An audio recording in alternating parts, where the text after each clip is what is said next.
Hello, everyone. My name is Dr. Yonit Arthur. I'm an audiologist and coach.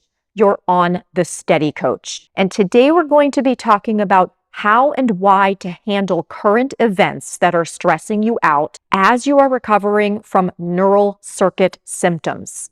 This includes neural circuit dizziness or chronic dizziness symptoms that are medically unexplained, like PPPD, MdDS, vestibular migraine, and other diagnoses, as well as those of you who are dealing with chronic bothersome tinnitus or hyperacusis, which is sound sensitivity, and other long-term medically unexplained physical symptoms. It probably goes without saying, but there are a lot of things out there in the world happening right now that could be stressing you out, whether related to politics or social issues. Regardless of what positions you hold, you may feel threatened on a personal level, on the level of your family, your community, your country, or the entire world. As you probably already know, either from my other videos or the other learning that you've done, there is a very close relationship between the stress in your life and your symptoms.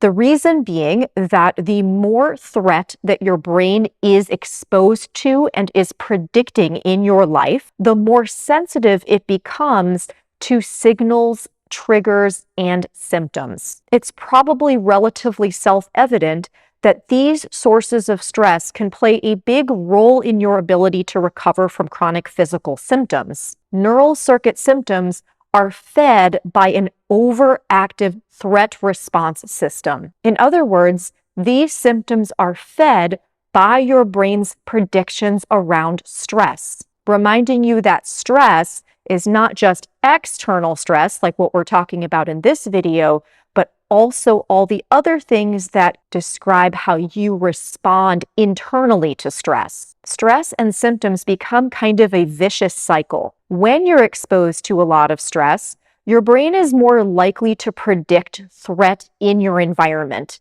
even regarding triggers related to your symptoms or in response to the symptoms themselves. And then, when your brain is now seeing symptoms and is threatened by symptoms, and you're experiencing all sorts of uncomfortable sensations that ratchet up your fear and anxiety, your brain then becomes even more sensitive to stress on the outside too. This causes symptoms and the kinds of outside stressors that we're talking about today to feed each other, which is why I'm making this video to teach you how to break this cycle. When your brain becomes less sensitive to the threat from these outside stressors from current events, your brain will also be a little bit calmer in its responses to triggers and symptoms. Then, when you become less sensitive to threats related to the triggers and symptoms, you'll also become less triggered by or less threatened by external events too. If you're new here and want to know more about how stress and symptoms are related, I'd strongly suggest you watch the introductory video I'll link to in the video description.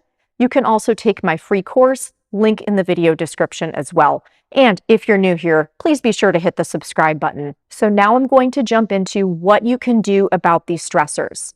We're going to discuss 3 things that you need to understand and 4 things that you can start to do today. The first thing you need to understand is that your brain has what we call a negativity bias. Your brain is much more concerned about your survival than about your comfort. So it is much more likely to focus on and remember scary, negative, fearful events than positive ones. That means all of these current events that might be stressing you out are going to have the volume dial cranked way up in your brain because your brain is really interested in protecting you from threatening things. This does not necessarily reflect how much these events actually threaten your well-being today. And I'm certainly not downplaying how some of these current events or life situations may be affecting you, but your brain is almost certainly exaggerating the amount of danger you're in from these events right now. I've said this before, but it should be relatively self-evident when you're dealing with neural circuit symptoms that brains are not always the most reliable reporters of what's going on. Everything has to come through the lens of processing. And this bias this processing bias through which your brain is detecting and much more interested in danger, is something you really need to know about and internalize in regards to current events. Second, feelings and stories are not the same thing. You have every right to feel how you feel in regards to current events or other sources of stress. That doesn't necessarily mean that the story you're telling yourself about them is something you should accept as absolute truth. I've told this story in previous videos, but it's one of my favorite stories, so forgive me for repeating it here. When my 7-year-old says, "There's a monster in my closet and I'm really scared," I can validate her fears and work with her on her fears without believing that there's actually a monster in her closet. So when you're having strong feelings about current events, it is certainly reasonable to accept and work with the feelings that you're having, but you also need to recognize that the story you're telling yourself about them, what it actually means for you, the impact it's going to have on the world, the impact it's currently having on other people, is not necessarily truth. This is, of course, amplified by social media and other sources of news, which we'll talk about shortly. And the third thing to know is what we discussed at the beginning of this video. How much threat you're detecting in your environment affects how your brain responds to symptoms as well. This doesn't mean you need to eliminate outside stress.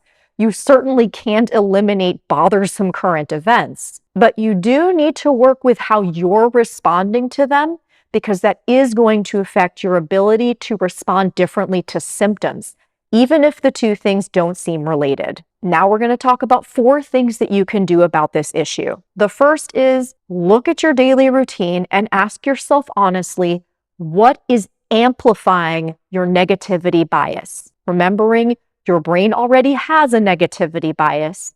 So what are you doing throughout your daily routine that is making these current events seem even more dangerous? Of course, for many people, that's consumption of news media, that's consumption of social media. I'm not saying you need to bury your head in the sand, but ask yourself honestly how much the consumption of this information is actually helping you on a day-to-day basis, and how much it's just ratcheting up your fears in ways that aren't actually helpful to you. Once you've answered this question honestly, I think it's going to become quite apparent that you need to set some pretty strict boundaries around how much of this stuff you're consuming. The more time and energy you spend consuming information, talking about information, and thinking about current events, the more your brain is getting the message that these current events are very important, and the more your brain will apply its negativity bias to them. Second thing you can do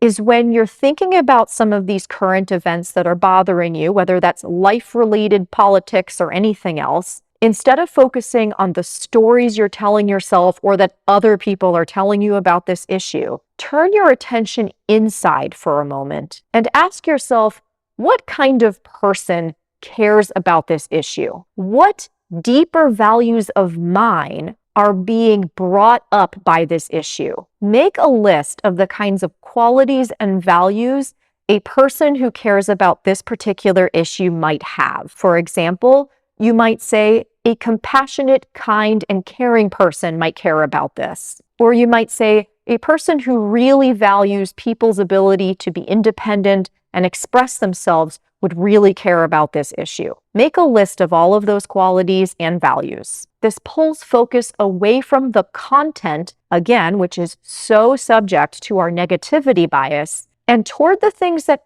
actually matter to you, which you can then bring to the third suggestion I'm about to give you. The third thing you can do is take those values and qualities that you care about and think about ways to implement them in the here and now in meaningful ways. And the more we focus on the very present moment, the more we focus on small steps that you're taking today that actually reflect your values rather than some big story and very complicated issue that you don't have direct control over, not only will you feel a greater sense of control and agency, which makes your nervous system feel safe, you'll also be able to pull yourself out of constantly ruminating or catastrophizing about some of these current events that are bothering you. Take one of the items from your list of values and qualities. Think of examples of times when you really noticed feeling that quality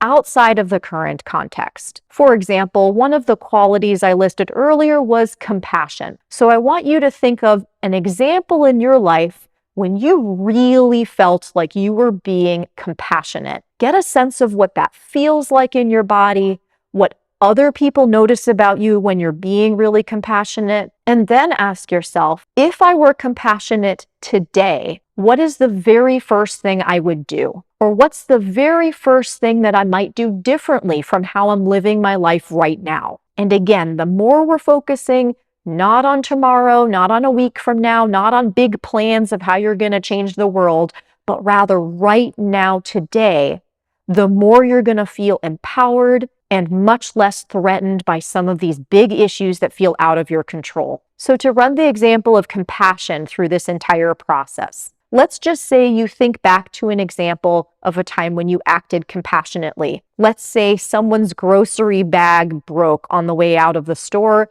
and you know what it's like to feel embarrassed and to feel like you're scrambling around on the floor trying to pick up your apples. So you helped that person get everything into a bag and carried the groceries out to the car. We'd focus in on what it felt like in that moment to make the decision to help someone out because you recognized his or her suffering. You'd notice what that feels like in your body. You'd notice what you were seeing through your own eyes. And you'd ask yourself, if a loved one were standing next to me at that moment and saw me acting compassionately, how would they know I was being compassionate? Once you've got a really good sense of what that compassion state feels like, then you'd say, okay, here I am in the here and now. If that compassionate feeling were right here, right now, what is the very first thing I would do differently today? And you might say, you know what? I have that elderly neighbor who's a little bit lonely. I'm going to give her a call, check in on her and see how she's doing. Or any other small act that helps you get back into that state of compassion. Again, compassionate is just one example. What matters to you?